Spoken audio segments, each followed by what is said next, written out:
Hello student, स्वागत है आपका फिजिक्स विथ इलेक्ट्रॉनिक्स पाठशाला में। आज के इस लेक्चर में हम लोग क्वांटम मैकेनिक्स का जो फर्स्ट चैप्टर था उसका अगला टॉपिक पढ़ेंगे, जिसका क्या नाम होगा, operators associated with different observable ORR dynamic variables.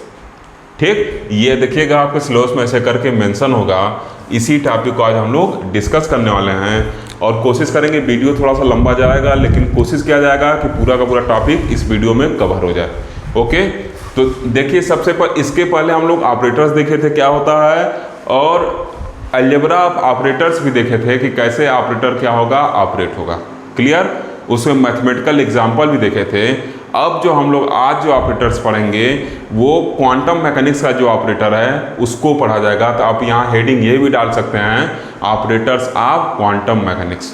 ठीक, क्योंकि इसमें हम लोग वेव फंक्शन के लिए क्या पढ़ेंगे, ऑपरेटर्स पढ़ेंगे। ओके, तो सबसे पहले देखेंगे कि ऑब्जर्वेबल क्या होता है। ठीक, तो देखिए ऑब्जर्वेबल का डेफिनेशन क्या है, the measurable quantity like energy, momentum, velocity, kinetic energy, position etc are called observable. मतलब जिस क्वांटिटी को हम मेजर कर सकते हैं, जैसे एनर्जी हो गया, मान लीजिए कोई पार्टिकल मूव कर रहा है, उसके एनर्जी को मेजर कर सकते हैं, उसके मोमेंटम को, उसका पोजीशन क्या है, उसकी काइनेटिक एनर्जी क्या है, उसकी टोटल एनर्जी क्या है। तो ये सब मेजरेबल क्वांटिटी क्या कहलाती हैं, ऑब्जर्वेबल कहलाती हैं, या इन्हीं को हम क्या कर सकते हैं, डायनेमिक वेरिएबल कहते हैं। क्लियर, तो इस वजह से जो हेडिंग था आपके सिलेबस में मैंने उसके डेफिनेशन को लिखवा दिया है। क्लियर, आप साथ में नोट्स बनाते रहिएगा। अब देखिए एनर्जी निकालने के लिए, मोमेंटम निकालने के लिए क्या होगा, एक ऑपरेटर होगा जो क्या करेगा, दिए गए पार्टिकल के एनर्जी को निकालेगा, मोमेंटम को निकालेगा। मतलब हर एक ऑब्जर्वेबल के साथ क्या होगा, एक उसका पर्टिकुलर ऑपरेटर होगा। ओके, तो यहाँ देखिए लिखा गया है कि each observable has definite operator associated with it. ठीक, हर एक ऑब्जर्वेबल का मतलब हर एक मेजरेबल क्वांटिटी, चाहे वो एनर्जी हो, चाहे वो मोमेंटम हो, उसके करस्पॉन्डिंग, या वेलोसिटी हो, काइनेटिक एनर्जी हो, या पोजीशन हो, उसके करस्पॉन्डिंग क्या होगा, एक ऑपरेटर होगा जो दिए गए फंक्शन पर, जो दिए गए वेव फंक्शन पर क्या होगा, ऑपरेट होगा, और हमको दिए गए वेव फंक्शन का एनर्जी, मोमेंटम, ये सब चीज़ें, पोजीशन क्या करेगा, बताएगा। ओके, तो अब हम देखेंगे इन सब ऑपरेटर्स के बारे में कि एनर्जी ऑपरेटर, मोमेंटम ऑपरेटर, ये सब क्या होते हैं। ओके, तो चलिए अब डिस्कस करते हैं एनर्जी ऑपरेटर।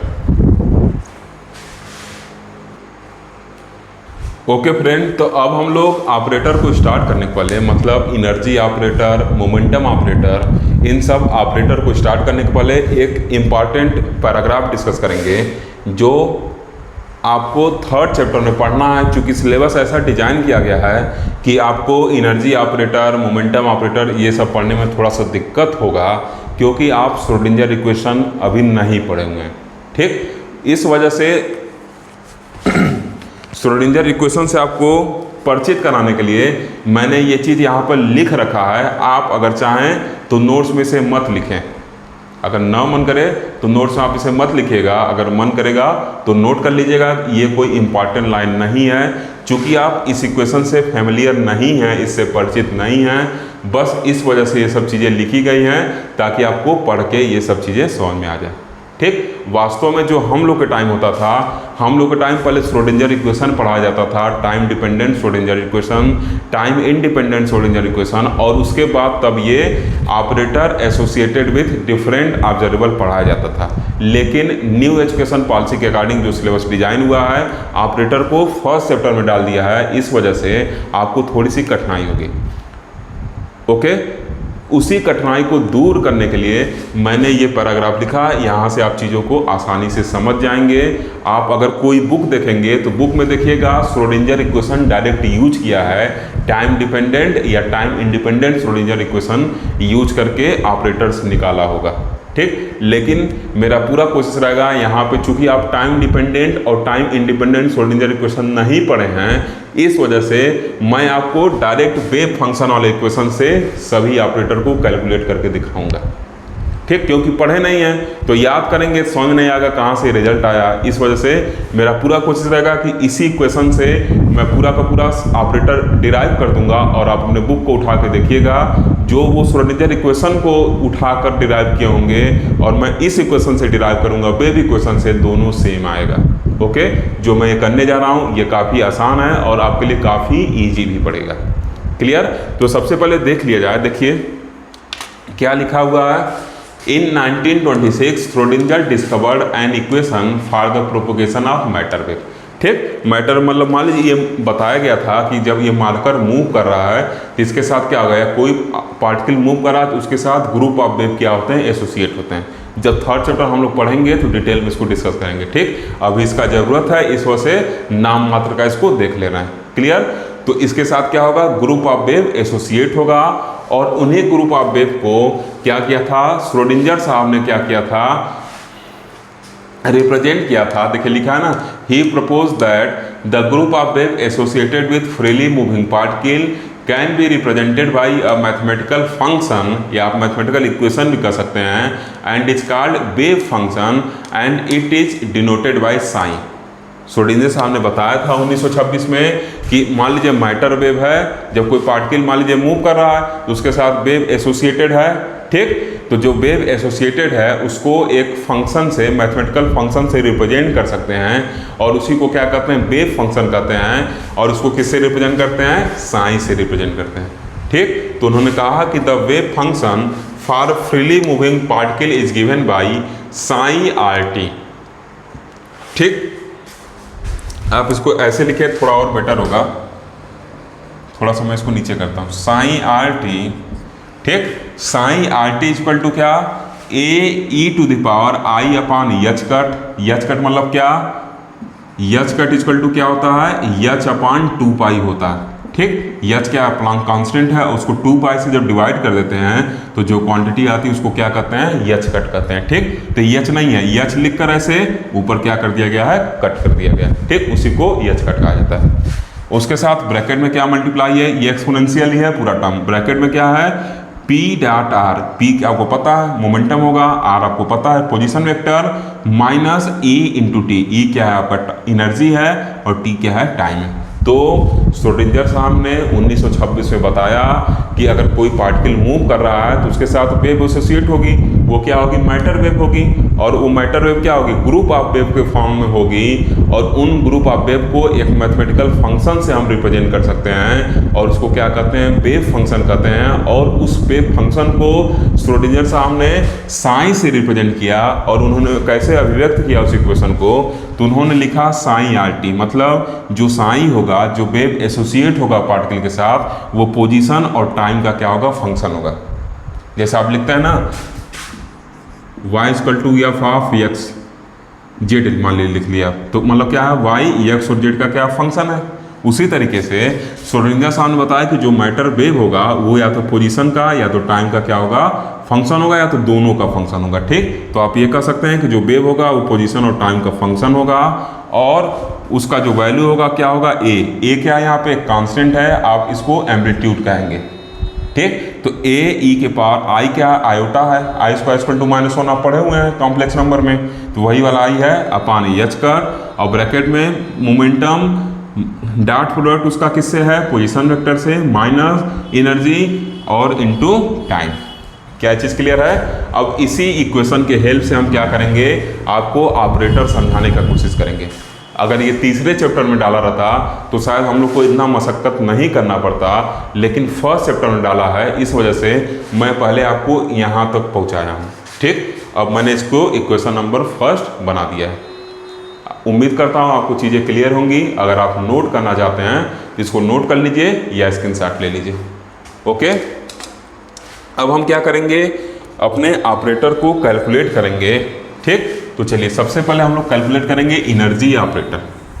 फिर से एक बार मैं इसको रिपीट कर दे रहा हूँ, चूँकि आप पढ़े नहीं हैं इस वजह से इक्वेशन आपको दिमाग में याद करना ही होगा, क्योंकि तीसरे चैप्टर में हम लोग को पढ़ना है और उसका जो पार्ट है फर्स्ट चैप्टर में डाल दिया। मैं तो यहीं पे आपको यहीं से डायरेक्ट ले जा रहा हूँ, लेकिन आप जब बुक देखेंगे तो बुक में आपको श्रोडिंगर टाइम डिपेंडेंट और श्रोडिंगर टाइम इंडिपेंडेंट इक्वेशन से ले गया होगा, तो वहाँ आपको और दिक्कत होगा, इक्वेशन याद करना पड़ेगा। ठीक, अगर आप कहेंगे तो जब तीसरा चैप्टर पढ़ाऊंगा तो फिर एक बार श्रोडिंगर टाइम डिपेंडेंट या टाइम इंडिपेंडेंट इक्वेशन से एक बार इन ऑपरेटर को फिर मैं डिराइव करके दिखा दूंगा। ओके,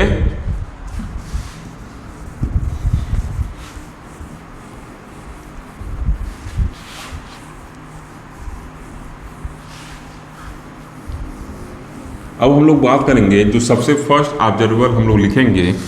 सबसे पहले अब हम लोग लिखेंगे फर्स्ट नंबर एनर्जी ऑपरेटर। क्या लिखा जाएगा?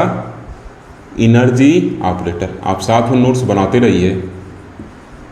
एनर्जी ऑपरेटर, ठीक, चूंकि एनर्जी को ई से रिप्रेजेंट करते हैं और ऑपरेटर को कैप से रिप्रेजेंट करते हैं, तो इसलिए यहाँ क्या लिख सकते हैं? ई कैप लिख सकते हैं, या इसी को आप ऐसे भी लिख सकते हैं ई ऑपरेटर। डिफरेंट बुक में डिफरेंट नोटेशन क्या होता है? यूज होता है, तो उससे पैनिक होने की जरूरत नहीं है। क्लियर?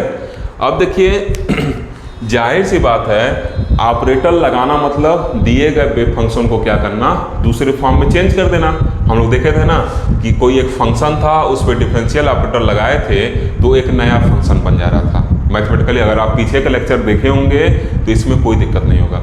चूंकि लेक्चर सीरीज वाइज एक दूसरे से कनेक्टेड है, इस वजह से सीरियल वाइज देखते हुए आइए तो आपको एकदम खिलवाड़ लगेगा। ऐसा डायरेक्ट कोई लेक्चर देखेंगे तो समझने में जाहिर सी बात है आपको दिक्कत होगा। ओके, तो लेक्चर को सीरीज वाइज देखते हुए आइए। अब देखिए साइन आर टी, इसको दूसरे वेव फंक्शन में कन्वर्ट करना है। वह ऑपरेटर लगाना में क्या करना है? एक नया फंक्शन बना देना। ठीक, तो साइन ये दिया गया फंक्शन है। अब जब इस पर हम ऑपरेटर इसके साथ एसोसिएट करेंगे तो क्या होगा? एक नया फंक्शन बना के दे देगा। तो इसका मतलब हमारे पास नया फंक्शन में जाने के रास्ते कौन कौन से हो सकते हैं? चूंकि साइन आर का भी फंक्शन है, टी का भी फंक्शन है, पोजीशन का भी है और इसका टाइम का भी है। तो पहला रास्ता ये हो सकता है, इसको क्या कर दिया जाए? पोजीशन के रिस्पेक्ट में डिफ्रेंशिएट कर दिया जाए। डिफ्रेंशिएट करेंगे, चूंकि पोजीशन का फंक्शन है तो एक नया फंक्शन बनाएगा। दूसरा क्या हो सकता है? टाइम के रिस्पेक्ट में डिफ्रेंशिएट कर दिया जाए। तो इस तरीके से क्या होगा, हम लोग को नया क्या होगा? फंक्शन मिलेगा और वहीं से हम लोग को ऑपरेटर भी मिलते हुए चला जाएगा। बात समझ में आ रहा है? वहीं से ऑपरेटर भी मिलता हुआ चला जाएगा। ओके, तो देखिए आप इसके नीचे एक चीज़ मैं बताना भूल गया हूँ, आप यहाँ इसके नीचे लिख लीजिएगा। कैसे लिखना है? इसके नीचे लिखना है, ठीक, लिख लीजिएगा। ये लिख लीजिएगा एम्पलीट्यूड। ये क्या है आपका? एम्पलीट्यूड है ऑफ पार्टिकल। ए आपका एम्पलीट्यूड है दिए गए पार्टिकल्स का, वेयर करके लिखिएगा इस इक्वेशन के नीचे। और आर क्या है आपका? Position vector. ऐसे आर वेक्टर लिख लीजिए, position vector of particles.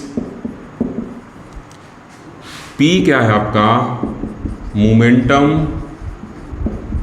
Momentum of particle. नहीं भी लिखेंगे तब भी आपको पता है, सिंबल में बता ही दिया था।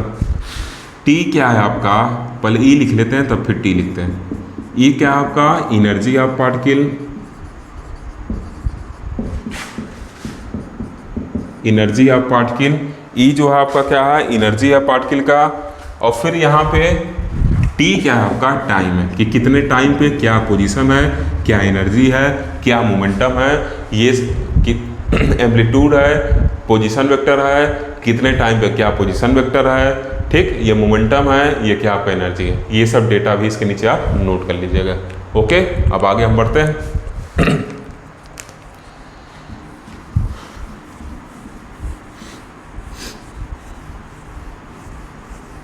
अब देखिए जो ऑपरेटर होगा इसके साथ या तो डेरिवेटिव होगा, क्या होगा? या तो टाइम डेरिवेटिव होगा या तो पोजीशन के रिस्पेक्ट में डेरिवेटिव होगा। तभी ना इसको क्या करेगा? एक नए फंक्शन में कन्वर्ट करेगा। या आप आगे देखेंगे मल्टीप्लिकेटिव ऑपरेटर्स भी हमको साइन के मिलेंगे। ठीक, ये सब चीज़ें आपको समझ में नहीं आ रही होंगी, लेकिन आगे अभी जब डिस्कस करेंगे तो आपको समझ में आने लगेगा। ओके, तो अब इस इक्वेशन के आगे लिखेंगे हम एनर्जी ऑपरेटर डाले हैं, ये इक्वेशन लिख लिए। आप लिख लीजिएगा जो इसके ऊपर वाली लाइन था, इसके ऊपर वाली लाइन हम लोग लिखे थे, क्या लिखे थे? कि the wave function for freely moving particles. अगर ऊपर के जो लिखे थे इन 1926 उन सब लाइन को आप नहीं लिख रहे हैं तो आप एनर्जी ऑपरेटर डालिएगा और डायरेक्ट लिखिएगा कि the wave function for freely moving particle is given by, इसको लिख लीजिएगा। इतना लिख लिए। अब क्या करेंगे, इसको डिफ्रेंशिएट करेंगे। तो यहाँ लिखेंगे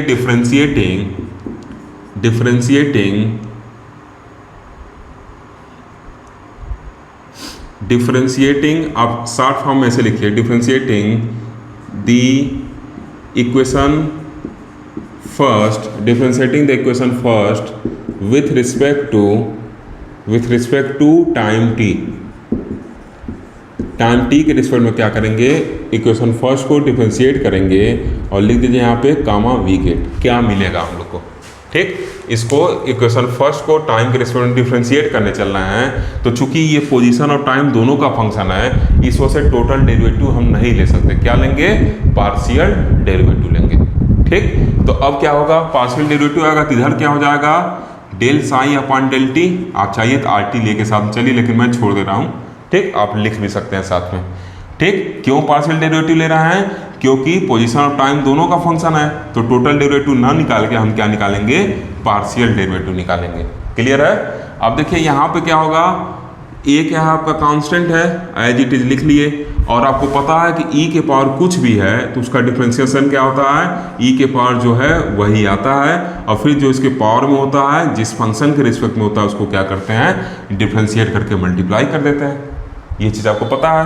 तो अब देखिए ई के पावर जो कुछ भी है उसको क्या करेंगे, एज इट इज लिख लेंगे, ठीक। तो ई के पावर क्या है, आई अपॉन एच, फिर से बता रहा हूँ ये एच कट है, ठीक। और यहाँ पे क्या होगा, p multiplied by r minus e into T.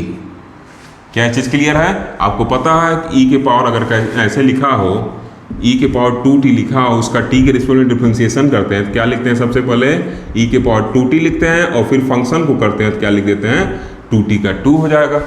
तो वैसे हम क्या किए, दिए गए फंक्शन को क्या कर रहे हैं, टाइम के रिस्पेक्ट में डिफरेंशिएट कर रहे हैं। किस फंक्शन को, वो वेव फंक्शन है जो श्रोडिंगर साहब ने 1926 में बताया था कि अगर कोई पार्टिकल मूव कर रहा है तो उसके साथ ग्रुप ऑफ वेव एसोसिएटेड होंगी और उनको हम ऐसे रिप्रेजेंट कर सकते हैं इस दिए गए मैथमेटिकल इक्वेशन से। क्लियर। अब देखिए क्या होगा, हमने एक पार्ट को कर लिया, अब इस फंक्शन को डिफरेंशिएट करना है। तो ऐसे ही अब क्या करना है, इसको डिफरेंशिएट करना है, ठीक। टाइम के रिस्पेक्ट में करना है तो यहाँ कोई टाइम का फंक्शन है नहीं है, तो इसका मतलब क्या होगा, जब इसको हम डिफरेंशिएट करेंगे तो ये इसके साथ मल्टीप्लाई भी होगा, ये इसके साथ भी मल्टीप्लाई होगा, ये इसके साथ भी मल्टीप्लाई होगा। तो जब इसके साथ इसका मल्टीप्लिकेशन करेंगे तो टी का कोफिशिएंट क्या होगा, minus i into E upon h cut होगा और टी का टी के रिस्पेक्ट में 1 हो जाएगा, ठीक। चूंकि आप मैथ के स्टूडेंट हैं इसलिए मैं ज़्यादा डिटेल में नहीं जा रहा हूँ, इस उम्मीद के साथ छोड़ रहा हूँ इसको कि आपको समझ में आ रहा होगा। आई एच कट और यहाँ क्या हो जाएगा, ई हो जाएगा। मुझे पूरा उम्मीद है आप इस चीज़ को समझ रहे होंगे। फिर भी अगर डाउट हो तो आप कमेंट करके पूछते रहिएगा। अब देखिए इस चीज़ को मैं आगे लिख दे रहा हूँ, आई एच कट ई, और इसको फिर क्या कर रहा हूँ, एक जगह ब्रैकेट में ऐसे लिख रहा हूँ, ए ई आई अपॉन एच कट, और यहाँ क्या लिख देता हूँ, P into R E into T. Clear है चीज़। पेशेंस बनाए रहिएगा, वीडियो थोड़ा लंबा जा रहा है आज का। मैं पूरा कोशिश कर रहा हूँ एक ही वीडियो में पूरा टॉपिक कवर कर दूँ ताकि आगे कल से कम्यूटेटर हम लोग पढ़ें, ठीक। पूरा कोशिश रहेगा कि 2 से 3 दिन में चैप्टर खत्म कर दूँ।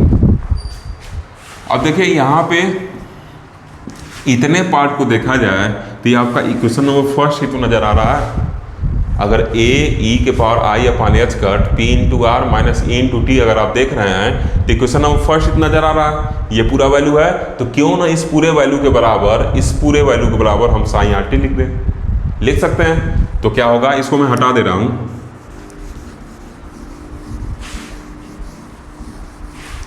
अब देखिए यहाँ क्या हो जाएगा, del psi by del t, ये क्या हो गया, आई अपॉन एच कट, साथ में ई है, इसको क्या लिख दिए हम लोग, साइन लिख दिए, ठीक। आप चाहें तो साइन आर टी भी लिख सकते हैं, कोई दिक्कत नहीं है, यहाँ भी साइन आर टी लिख सकते हैं। क्लियर। अब देखिए इसको मैं इधर लाना चाह रहा हूँ, ये जो टर्म्स है इसको मैं इधर ला रहा हूँ, तो क्या हो जाएगा, एच कट ऊपर चला जाएगा, आई नीचे आ जाएगा, और यहाँ क्या हो जाएगा, माइनस साइन इधर ला दिया, और यहाँ पे इसके साथ क्या बचेगा, del psi by del t, और इधर क्या बचेगा, ई साइन। फिर से समझिएगा, एच क्रॉस को इधर ला दिया, आई को नीचे ला दिया, अब माइनस को इधर ला दिया, कोई फर्क नहीं पड़ेगा, माइनस माइनस से मल्टीप्लाई करेंगे, इधर माइनस हो जाएगा, इधर माइनस माइनस प्लस हो जाएगा। क्लियर। अब देखिए आप पढ़े हैं आई स्क्वायर इक्वल टू क्या होता है, -1 होता है। इसका मतलब इसको -1 भी तो हम कह सकते हैं, इसको ऐसे भी लिखा जा सकता है, क्या कोई वैल्यू फर्क पड़ेगा, नहीं पड़ेगा। तो इसका मतलब क्या है, ये आई स्क्वायर का वैल्यू है, आप मैथ में पढ़े हुए हैं, ये क्या है आपका आई स्क्वायर का वैल्यू है। इसको हम कैसे लिख सकते हैं, इसके आगे हम लिख रहे हैं, इसके आगे लिख रहे हैं, आप साथ में लिखते रहिएगा। क्या हो जाएगा, i square h cut upon i, और ये क्या हो गया, del psi by del t, और इधर क्या हो गया आपका ई साइन हो गया। ठीक, del psi by del t e psi, आप नोट करते चलिए।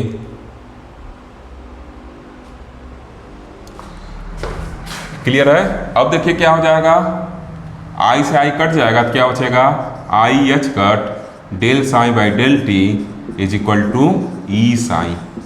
देखिए हम लोग अपने डिजायरेबल रिजल्ट पे पहुंच गए, जो हम लोग का डिजायर रिजल्ट था वो हम लोग को मिल चुका है। देखिए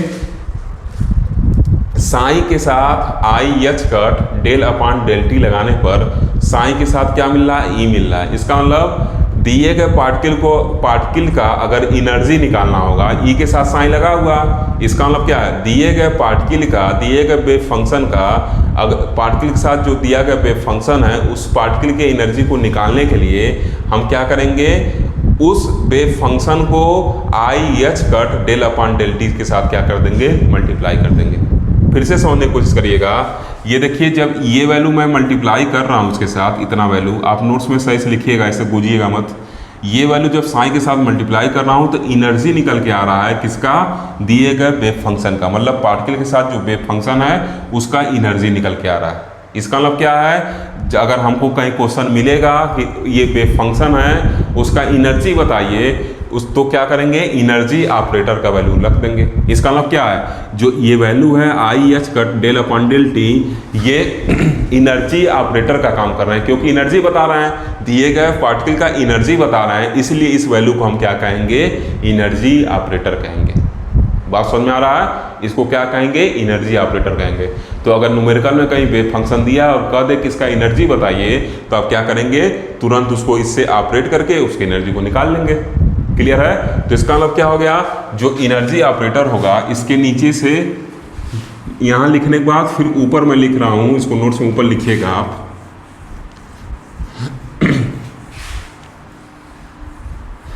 अब देखिए इसके बाद मैं यहां लिख रहा हूं, तो क्या हो जाएगा, हम क्या लिख सकते हैं यहां से कि जो ई ऑपरेटर होगा वो किसके बराबर होगा, i h cut del upon del t के बराबर होगा।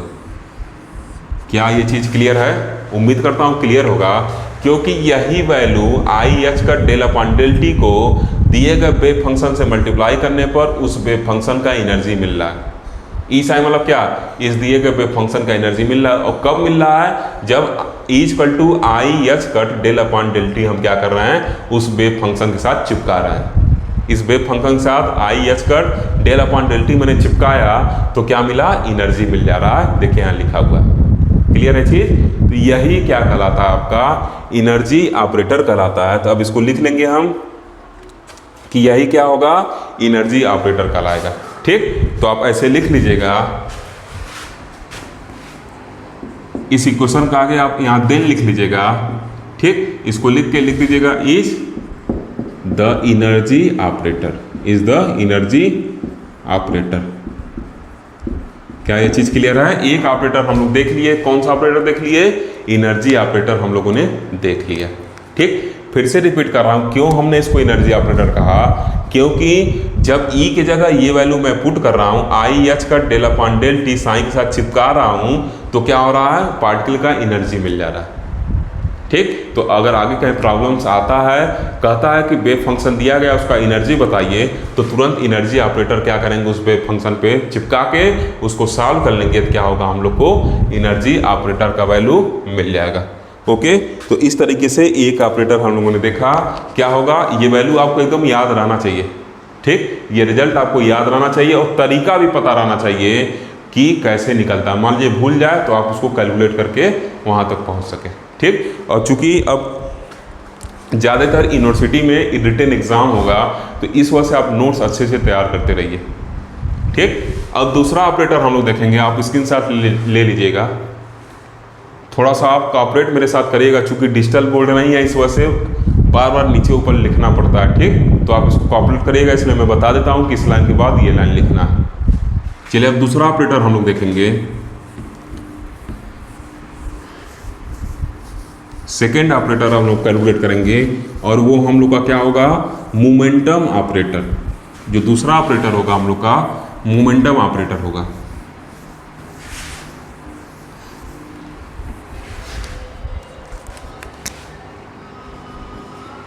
Second number operator momentum operator. इसको कैसे रिप्रेजेंट करेंगे, पी कैप से क्या करेंगे, रिप्रेजेंट करेंगे। या आप इसको ऐसे भी लिख सकते हैं पी ओ पी, या आप कैपिटल पी भी लिख सकते हैं, कोई जरूरी नहीं है कि स्मॉल पी ही लिखें।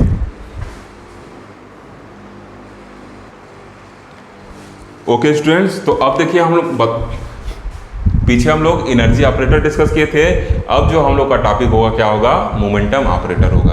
क्लियर, तो इसको कैसे रिप्रेजेंट करेंगे, पी कैप से O R R P O P लिख सकते हैं, इतना चीज़ क्लियर।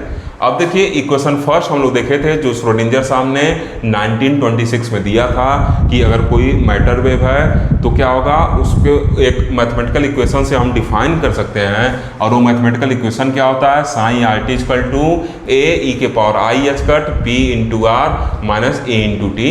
इसको इक्वेशन फर्स्ट मैंने बता दिया, जहाँ आर और टी क्या है, पोजीशन और टाइम है। मतलब जो वेव फंक्शन है पोजीशन और टाइम का क्या फंक्शन है, देखिए पोजीशन भी आया है टाइम भी आया है, ठीक। और आप ऑपरेटर जानते ही हैं कि ऑपरेटर क्या है, जो दिए गए फंक्शन पे अप्लाई करके उसको एक नए फंक्शन में कन्वर्ट कर दे। तो मैं बताया हूँ कि जो इसमें ऑपरेटर हम यूज करेंगे, डिफरेंशिएटर ऑपरेटर यूज करेंगे। तो एक डिफरेंशियल ऑपरेटर हम लोग ने टाइम के रिस्पेक्ट में यूज कर लिया है। अब हम लोग क्या करेंगे, पोजीशन के रिस्पेक्ट में एक डिफरेंशियल ऑपरेटर क्या करेंगे, यूज करेंगे, ठीक। क्योंकि देखिए ये टाइम का फंक्शन है और क्या है, पोजीशन का फंक्शन है। तो जैसे आपको पता है कि अगर कोई फंक्शन है उस पर डिफरेंशियल ऑपरेटर यूज करते हैं तो एक नया फंक्शन बनता है। और ऑपरेटर का यही डेफिनेशन ही है कि दिए गए फंक्शन को चेंज करके एक नए फंक्शन का निर्माण करना। क्लियर, तो हम लोग टाइम के रिस्पेक्ट में कर चुके थे, अब पोजीशन के रिस्पेक्ट में हम लोग क्या करेंगे, दिए गए इक्वेशन को डिफरेंशिएट करेंगे और उसके वैल्यू को फाइंड आउट करने का कोशिश करेंगे, ठीक। तो देखिए डायरेक्ट करना काफ़ी टफ है, क्योंकि हम लोग मोमेंटम यहाँ पे क्या लिए हैं, 3D में लिए हैं, पोजीशन क्या लिए हैं, 3D में लिए हैं, ठीक। मोमेंटम और पोजीशन दोनों हम लोग क्या लिए हैं, 3D में लिए हैं। इस वजह से डायरेक्ट करना टफ है। तो यहाँ पे मैं थोड़ा सा कैलकुलेशन करूँगा, काफ़ी आसान कैलकुलेशन है, आप आसानी से समझ जाएंगे। चलिए कैलकुलेशन को स्टार्ट करते हैं।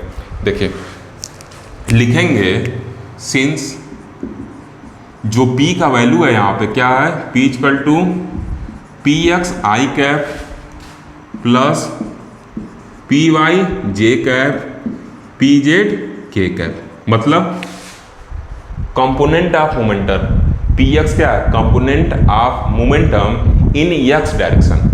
पी वाई क्या है, मोमेंटम का कंपोनेंट जो वाई डायरेक्शन में है, इसको पीछे भी आप पढ़ चुके होंगे वेक्टर में। और पी जेड क्या है, मोमेंटम का कंपोनेंट है जो जेड एक्सिस के लॉन्ग है, जो जेड डायरेक्शन में।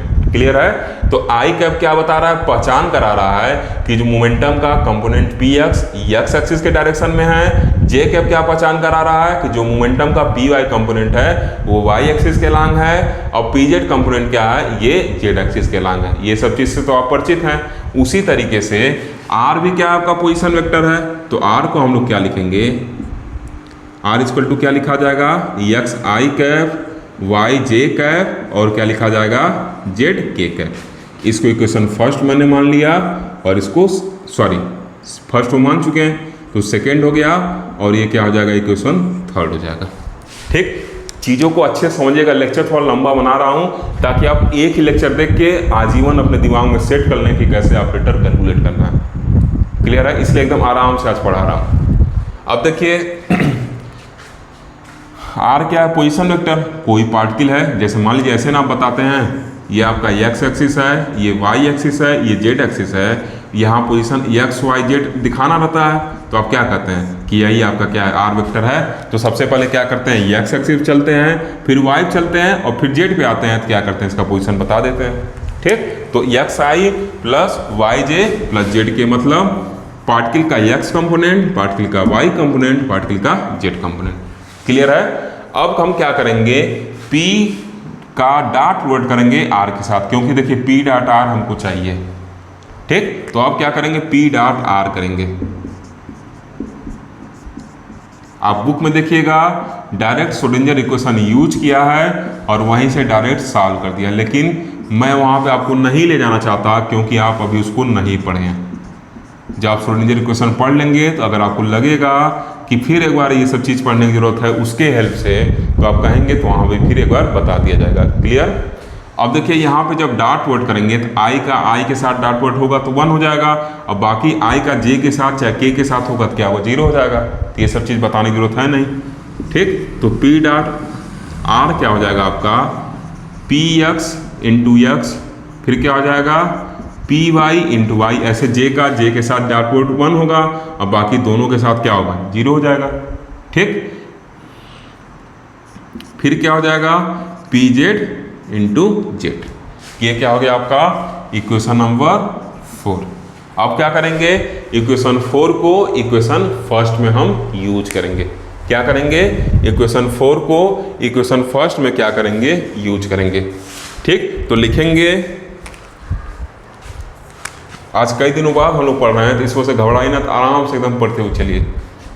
ठीक, अब कोशिश रहेगा डेली आपको वीडियो दिया जाए और 2-2 वीडियो दिया जाए ताकि सिलेबस जल्दी जल्दी आगे बढ़े।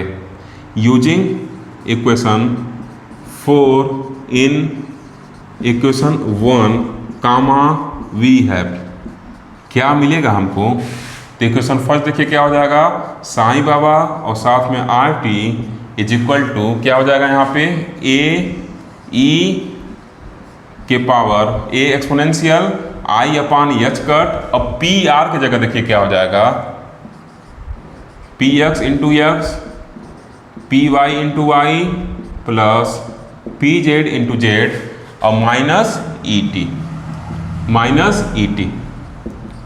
ठीक, मैं पीछे हट जा रहा हूं बोर्ड पर से, आप एक बार इसको स्क्रीनशॉट ले लीजिए या नोट कर लीजिए। ठीक, तब फिर आगे बढ़ा जाएगा। देखिए काफ़ी मज़ा आने वाला है, एकदम पूरा टोटल का टोटल क्या होगा, मैथ यूज होगा इसमें।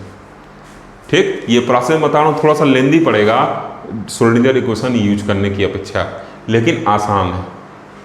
हो गया, लिख लिए होंगे आप। अब चलिए मैं क्या कर रहा हूँ, इसको ऊपर का इतना लाइन इरेज कर दे रहा हूँ।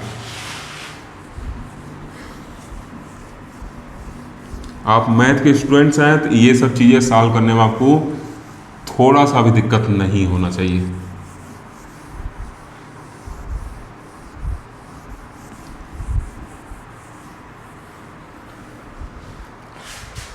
अब देखिए यहां से क्या करेंगे, दिए गए इक्वेशन को x के रिस्पेक्ट में डिफरेंशिएट करेंगे, फिर y के रिस्पेक्ट में डिफरेंशिएट करेंगे और फिर z के रिस्पेक्ट में डिफरेंशिएट करेंगे और फिर तीनों को क्या करेंगे, सम करके लिखेंगे। ठीक, तो ये हम लोग का कौन सा है, इक्वेशन नंबर 5 है। आप बस 2 मिनट शांति से देखते रहिएगा, अभी आपको पता चल जाएगा क्यों डिफरेंशिएट किया जा रहा है। ठीक, तो सबसे पहले लिख रहे हैं differentiating equation 5 with respect to, differentiating equation 5 with respect to x comma we get. दिए गए इक्वेशन को x के रिस्पेक्ट में डिफरेंशिएट कर रहे हैं तो क्या मिलेगा हम लोग को, इधर क्या हो जाएगा डेल साई अपान क्या हो जाएगा डेल एक्स। क्लियर है। चूंकि वहां पे देखिए मैंने p इंटू आर लिखा था तो डायरेक्ट मैं डेल एक्स या डेल वाई नहीं कर सकता था, क्योंकि एक्स वाई कंपोनेंट के फॉर्म में इस इक्वेशन को लाना पड़ता। आप याद करिए इक्वेशन नंबर फर्स्ट, उसमें p इंटू आर लिखे थे तो क्या एक्स वाई जेड उसमें दिख रहा था, नहीं ना दिख रहा था, और हमको करना है एक्स वाई जेड के रिस्पेक्ट डिफरेंशिएशन। तो इस वजह से मेरी मजबूरी थी कि इसको इक्वेशन फर्स्ट को इस तरफ इस फॉर्म में चेंज करना। क्लियर। अब x के रिस्पेक्ट में 2 बार डिफरेंशिएट करेंगे, y के रिस्पेक्ट में 2 बार डिफरेंशिएट करेंगे और z के रिस्पेक्ट में 2 बार डिफरेंशिएट करेंगे और सबको सम करेंगे और मोमेंटम ऑपरेटर हम लोग फाइंड आउट कर लेंगे। ठीक, तो देखिए ए कांस्टेंट है वैसे ही पड़ा रहेगा। अब देखिए ई के पावर जो कुछ भी है उसको सबको हम लिख लेंगे, तो क्या हो जाएगा ए के पावर जो कुछ भी है उस सभी चीज़ों को मैंने लिख लिया, तो क्या हो जाएगा ई के पावर आई एच कट और p x into x, p y into y, p z into z minus ई टी। क्लियर है? उम्मीद है आप समझ रहे होंगे। ठीक, अब देखिए ये पार्शियल डिफरेंशिएशन कर रहा है तो बस एक्स वाला होगा, ये एज इट इज पड़ा रहेगा। ठीक, इसमें एक्स का कोई फंक्शन है नहीं, इसमें एक्स का कोई फंक्शन है नहीं, इसमें कोई फंक्शन है नहीं, ये भी जीरो, ये भी जीरो, ये भी जीरो, बस इसी को ऑपरेट करके बाहर निकाल दिया जाएगा। ठीक, तो क्या हो जाएगा, डायरेक्ट मैं आगे लिख रहा हूँ, यहाँ क्या हो जाएगा, जब आप मल्टीप्लाई करेंगे तो आई अपन एच का तीनों टर्म के साथ मल्टीप्लाई होगा और इसके साथ ही मल्टीप्लाई होगा, तो बस फर्स्ट टर्म ही डिफरेंशिएट होगा। ये सब तो एक्स का फंक्शन रखे नहीं है तो ये तीनों डिफरेंशिएट होंगे नहीं। ठीक, तो क्या हो जाएगा आई अपान एच कट होगा और साथ में क्या आ जाएगा पी एक्स आ जाएगा, आई अपान एच कट और साथ में क्या आ जाएगा आपका पी एक्स आ जाएगा। क्या चीज़ क्लियर है? अब फिर इसको एक बार और डिफ्रेंशिएट हम करेंगे अगेन। क्यों कर रहे हैं अभी आपको जवाब मिल जाएगा। Differentiating above equation, again differentiating above equation with respect to x comma we have. इसको एक बार और हम लोग डिफ्रेंशिएट कर रहे हैं एक्स के रिस्पेक्ट में, तो देखा जाएगा कि क्या हमको यहाँ से क्या मिल रहा है। ठीक, तो जब इसको डिफ्रेंशिएट करेंगे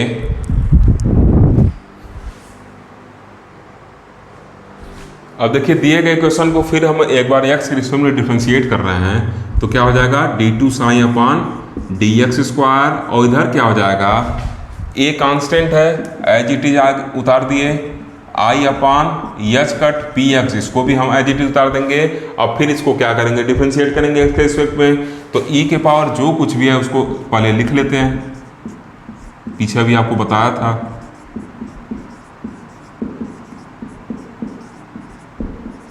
और साथ में क्या हो जाएगा यहाँ पे ई इंटू टी हो गया। ये चीज़ क्लियर? अब देखिए फिर क्या करेंगे, इसको मल्टीप्लाई करेंगे, तो चूंकि एक्स के रिस्पेक्ट में बस कर रहा है तो एक्स का फंक्शन बस यही है, ये सब एक्स का फंक्शन है नहीं तो ये सब वैनिश हो जाएंगे, बस इसी फंक्शन का डिफरेंशिएशन होगा। तो यहाँ से क्या हो जाएगा सेम वैल्यू निकल के आएगा आई h cut into P x, तो क्या हो जाएगा इसका स्क्वायर कर देंगे। क्लियर है? तो इसको कैसे लिख सकते हैं d two x del two psi upon del x square is equal to क्या लिख सकते हैं i upon h cut p x का होल स्क्वायर। और ये देखिए ए को अगर इसके साथ लगा दें तो ये हम लोग का क्या हो जाएगा इक्वेशन नंबर फर्स्ट बन के तैयार हो जाएगा, या आप ये कह सकते हैं इक्वेशन नंबर 5 हो जाएगा। इक्वेशन 5 देखिए क्या हो जाएगा मिल जाएगा यहाँ से। ठीक, अगर ए को इसके साथ चिपका दें तो ये पूरा क्या है इक्वेशन नंबर 5 का राइट हैंड साइड है, तो इस राइट हैंड साइड को लेफ्ट हैंड साइड के बराबर हम लिख सकते हैं। तो यहाँ आप क्या लिख सकते हैं साई को लिख सकते हैं, आप चाहें तो साई आर टी भी लिख सकते हैं। क्लियर? तो इसको मैं क्या लिख ले रहा हूँ इक्वेशन नंबर 6, नोट कर लीजिए आप। ठीक, इक्वेशन नंबर क्या हो गया 6 हो गया। अब देखिए इसी तरीके से इक्वेशन नंबर 5 को हम y के रिस्पेक्ट में भी डिफ्रेंशिएट करेंगे और z के रिस्पेक्ट में भी डिफ्रेंशिएट करेंगे। ठीक, तो अब हम सिमिलरली करके लिख देंगे, ज़्यादा हमको आगे इसमें कैलकुलेशन करने की कोई ज़रूरत नहीं है। ठीक, सिमिलरली करके मैं इस चीज़ को लिख दे रहा हूँ, आप डिफ्रेंशिएट करिएगा, देखिएगा जहाँ पे x है यहाँ y बस करना पड़ेगा, फिर z के रिस्पेक्ट में करेंगे यहाँ z करना पड़ेगा। ठीक, आप इसको डिफ्रेंशिएट कर ले जाएंगे, मुझे पूरा विश्वास है। और एग्जाम में भी अगर पूछता है तो आपको करना नहीं है, डायरेक्ट लिख देना है सिमिलरली करके।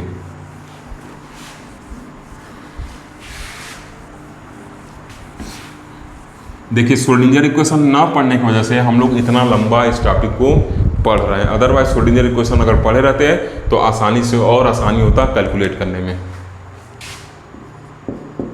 जब श्रोडिंगर इक्वेशन पढ़ लिया जाएगा तो एक बार और क्या किया जाएगा इसको पढ़ लिया जाएगा, अगर आपको लगेगा जरूरत होगा तो बताइएगा। सिमिलरली हम क्या लिख सकते हैं del two psi upon del y square is equal to जहाँ जहाँ एक्स है वहाँ वाई बस कर दीजिएगा,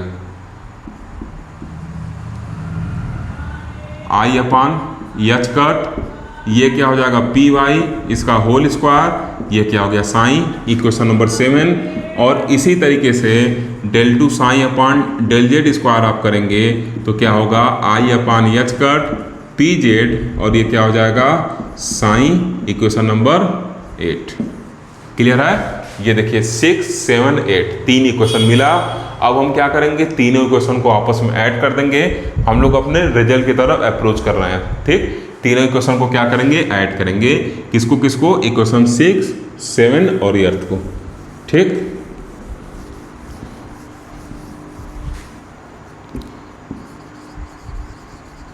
adding equation 6, 7 and 8, we have, तीनों को ऐड कर रहे हैं। ठीक, जब तीनों को ऐड किया जाएगा, मैं डायरेक्ट ऊपर लिख रहा हूँ यहाँ पे, इन सब चीज़ को इरेज कर दे रहा हूँ। इसके नीचे आप जो ऊपर लिख रहा हूँ उसको लिखिएगा। अभी थर्ड चैप्टर में ऐसे डेरिवेशन आएंगे काफ़ी बड़े बड़े, उसको कम से कम 1-1 घंटे लगेंगे करने में। Del two psi upon del x square, left hand side को लेफ्ट हैंड साइड में जोड़ेंगे 6, 7, 8 को, और राइट हैंड साइड को क्या करेंगे, राइट हैंड साइड में क्या कर देंगे, जोड़ देंगे। ठीक, ये लेफ्ट हैंड साइड हो गया 6वां 7वां 8वां का।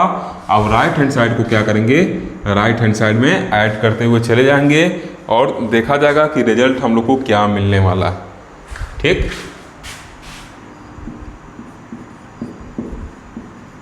पी एक्स का होल स्क्वायर। ठीक,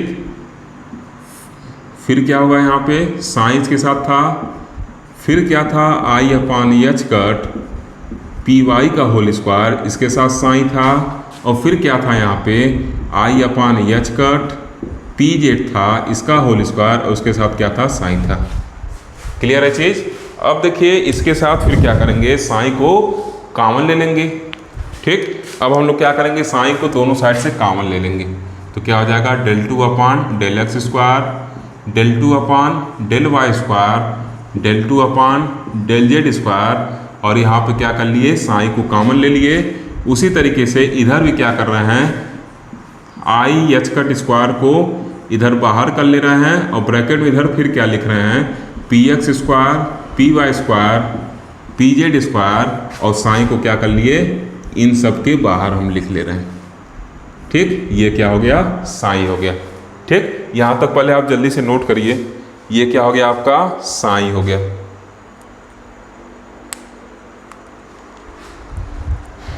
क्लियर है? अब देखिए इसको हम ऐसे भी लिख सकते हैं, इसको कैसे लिख सकते हैं, डेल स्क्वायर लिख सकते हैं, psi del square psi is equal to, इसको क्या लिखा जा सकता है, आई अपान एच कट का स्क्वायर, इसको क्या लिख सकते हैं, पी स्क्वायर लिख सकते हैं, पी स्क्वायर, और इधर क्या लिख सकते हैं, साइन। ठीक, दो बार p dot into p dot कर देंगे तो ये वैल्यू मिलेगा, तो उसको पी स्क्वायर भी हम अगर मैग्नीट्यूड के टर्म बात करें तो पी स्क्वायर भी लिख सकते हैं। ठीक, अब देखिए बता देंगे, वेयर एक नया टर्म लाए हैं तो बताना पड़ेगा, लिख देंगे where del two square equal to del x square, del two upon del x square, del two upon del y square, del two upon del z square is called Laplacian operator. Laplacian operator ये आप math में पढ़ चुके होंगे। इसको क्या कहते हैं, लाप्लासियन ऑपरेटर कहते हैं। थोड़ा जल्दी जल्दी नोट करते जाइए आप, क्योंकि लेक्चर काफ़ी लंबा अब जा रहा है। ये क्या कहलाएगा आपका, लाप्लासियन ऑपरेटर कहलाएगा। इतना चीज़ क्लियर है? अब देखिए क्या करेंगे, इस डेल स्क्वायर को उसके बराबर हम लिख सकते हैं, तो ऐसे भी लिख सकते हैं। इस इक्वेशन के बाद हम ऐसे भी लिख सकते हैं, इसके बाद हम ऐसे भी लिख सकते हैं, del to i upon h cut का स्क्वायर, और इधर क्या हो जाएगा, पी स्क्वायर। साइन को दोनों तरफ से मैंने हटा दिया। क्लियर? अब इसको इधर भी ले जा सकते हैं, तो क्या हो जाएगा, पहले इसको स्क्वायर अगर हटाना चाहें तो क्या लिख सकते हैं, स्क्वायर अगर हटाना चाहें तो क्या लिख सकते हैं, del equal to i upon h cut, और यहाँ क्या लिख सकते हैं, पी लिख सकते हैं। और ये क्या बताएगा, p is equal to P equal to h cut upon i into del. यही क्या होता है आपका मोमेंटम ऑपरेटर होता है, यही आपका क्या होता है मोमेंटम ऑपरेटर होता है।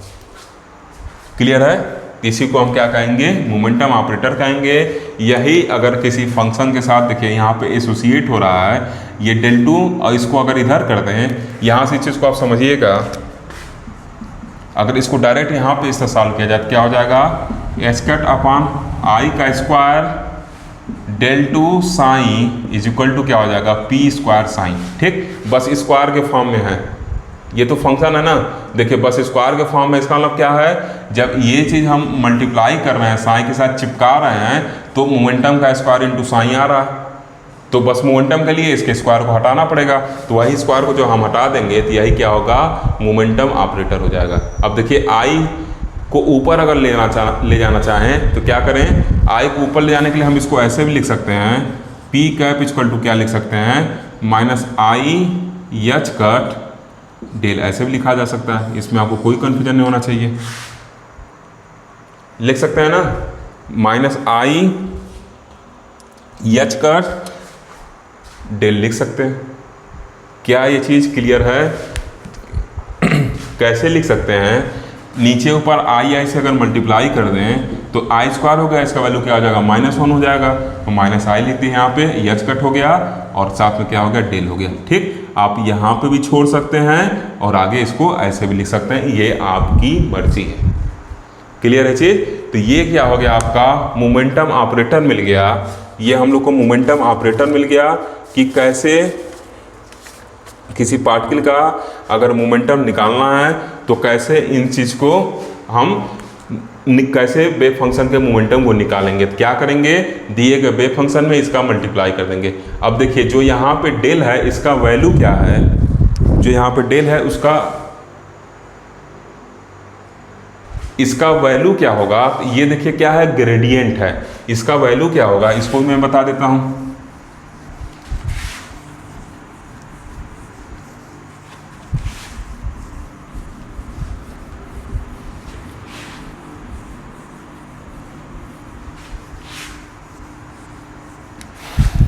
बता देंगे वेयर डेल इक्वल टू क्या होगा, ये सब आप बेसिक फर्स्ट सेम में पढ़ चुके हैं, del y upon del z upon k cap. ये क्या होगा आपका ग्रेडियंट, इसको क्या कहते हैं हम ग्रेडियंट कहते हैं। ठीक, तो ये आपका क्या होगा मोमेंटम ऑपरेटर होगा। मोमेंटम ऑपरेटर क्या होगा, अगर मैं फिर से ऊपर यहाँ लिख दे रहा हूँ p cap equal to h cut upon i del का, ये इसी को ग्रेडियंट कहते हैं, या इसी को आप क्या कह सकते हैं minus i h cut del. कैसे आया माइनस आई, उस चीज़ को मैंने यहाँ बताया था। ठीक, तो ये आपका क्या हो गया मोमेंटम ऑपरेटर हो गया। क्लियर है? मतलब किसी पार्टिकल का कोई पार्टिकल है उसके साथ एसोसिएटेड वेव दिया है, मोमेंटम पूछ रहा है, तो उस पार्टिकल में क्या करना है, इस ऑपरेटर को चिपका देना है, चिपका के सॉल्व कर देना है, तो क्या हो जाएगा आपका मोमेंटम निकल जाएगा। क्लियर है? तो ये आपका क्या हो गया मोमेंटम निकल गया यहाँ से। ठीक, अब अगर कंपोनेंट कोई पूछे कि एक्स एक्सिस के लॉन्ग मोमेंटम ऑपरेटर का कंपोनेंट क्या होगा, वाई एक्सिस के लॉन्ग मोमेंटम ऑपरेटर का कंपोनेंट क्या होगा, तो उसको कैसे लिख सकते हैं उस चीज़ को अब हम देखेंगे। ठीक, तो उस चीज़ को भी आप लिख सकते हैं, कैसे लिखेंगे,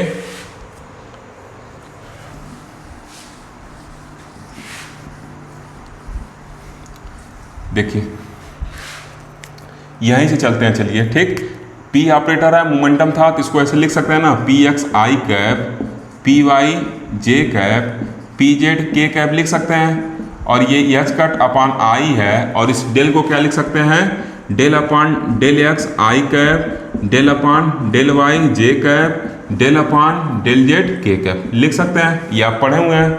अब देखिए मोमेंटम ऑपरेटर का कंपोनेंट जो एक्स एक्सिस के लॉन्ग होगा उसका वैल्यू क्या होगा। अब दोनों साइड को अगर कंपेयर कर लें तो दोनों साइड कंपेयर करेंगे तो क्या मिलेगा, p x equal to h cut upon i del upon del x. इसका मतलब क्या हो गया, ये मोमेंटम ऑपरेटर का कंपोनेंट हो गया एलॉन्ग एक्स एक्सिस। ठीक, मतलब कंपोनेंट हो गया मोमेंटम ऑपरेटर का एलॉन्ग एक्स एक्सिस। उसी तरीके से पी वाई ऑपरेटर जो होगा वो क्या होगा, yes cut upon i del upon del y, ये क्या हो गया, मोमेंटम ऑपरेटर का कंपोनेंट हो गया एलॉन्ग वाई एक्सिस। और उसी तरीके से मतलब अगर क्वेश्चन में आपको दिया रहे yes cut upon i del upon del z, ठीक, अगर क्वेश्चन आपको दिया रहा है कि एक्स एक्सिस का एलॉन्ग मोमेंटम का कंपोनेंट बताइए तो ये वैल्यू आपको चिपकाना पड़ेगा वेव फंक्शन साथ, वाई एक्सिस का एलॉन्ग पूछेगा तो ये लगाना पड़ेगा, और जेड एक्सिस का एलॉन्ग पूछेगा तो ये लगाना पड़ेगा। या आप ये वैल्यू भी लिख के कर सकते हैं, माइनस आई एच कट लिख के भी कर सकते हैं, ठीक। तो आज का लेक्चर काफ़ी लंबा हो गया, इसलिए मैं यहीं पे फिनिश कर दे रहा हूँ। चूँकि आप अगर नहीं समझेंगे तो लेक्चर आज का बोरिंग लग सकता है, क्योंकि टोटली कैलकुलेशन बेस्ड लेक्चर था। और ऐसा हम लोग को इसलिए करना पड़ा क्योंकि हम लोग श्रोडिंगर टाइम डिपेंडेंट इक्वेशन नहीं पढ़े, जो हम लोग को तीसरे चैप्टर में पढ़ना है। तो अगर तीसरे चैप्टर में ये चीज़ दिया रहता तो हाँ हम लोग अब तक लगभग पूरा ऑपरेटर पढ़ लेते, लेकिन चूंकि नहीं दिया तो मैं डायरेक्ट वेव फंक्शन से स्टार्ट किया हूँ, इस वजह से ये थोड़ा लंबा पड़ेगा। लेकिन देखिए आसान बहुत ज़्यादा है, अगर आप समझे रहेंगे तो ये आप हमेशा के लिए अपने दिमाग में सेट कर सकते हैं, ठीक। आज के लेक्चर में बस इतना ही। अब आने वाले लेक्चर में हम लोग kinetic energy operator, total energy operator, potential operator, position operator, velocity operator, इन सब चीज़ों को कोशिश करेंगे कि एक ही लेक्चर में पूरा का पूरा समेट कर आपको समझा दिया जाए। Okay, thank you for watching. और अगर लेक्चर अच्छा लगता है तो ज़्यादा से ज़्यादा अपने दोस्तों तक शेयर करिए तथा अपना वैल्यूएबल फीडबैक भी ज़रूर दीजिए। आपकी फीडबैक से एनर्जेटिक होकर आदमी अगला लेक्चर बनाता है। Okay, thank you.